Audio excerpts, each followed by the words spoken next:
Hello, my name is Elder Michael Stivic, and I just wanted to read you a short story. It's called The Struggling Son.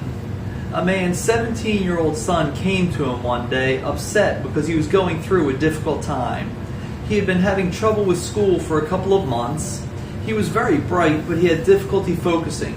School had always come easily to him, but his trouble focusing was causing him to dread school now.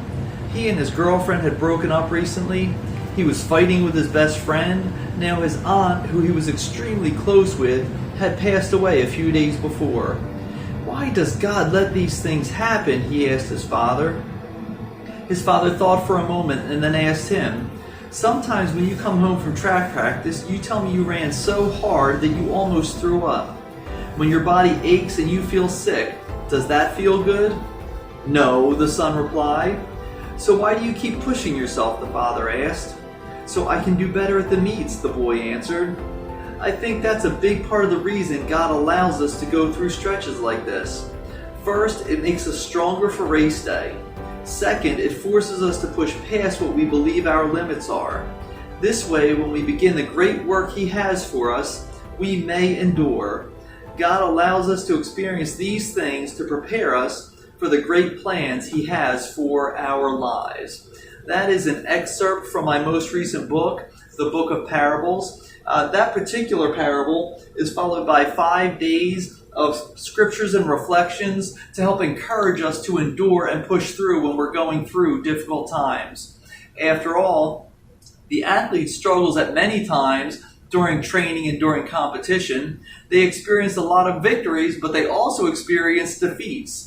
They obtain glory, but they also make a lot of sacrifices. But what happens is, once the race is over and the victory is won, the memory of the struggles fades while the joy attaches itself to them.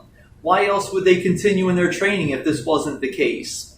None of us is exempt from troubles and struggles in our lives, but when we go through it with God, we can know and believe that we will come out the other side stronger than we went in. The Book of Parables is a 12-week devotional based on stories like this. As you read the Book of Parables, you will be encouraged and lifted up. As you read them, you will receive fresh revelation from God's Word on a variety of topics. And no matter how long you have been walking with God, this book will help to strengthen your relationship with Him.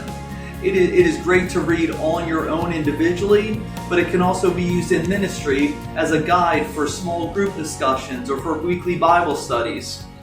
We do offer bulk purchases. We offer discounts on bulk purchases. So I encourage you to go to Romans828publishing.com to get your copy of the Book of Parables, as well as my other book that I had published, The Testimony.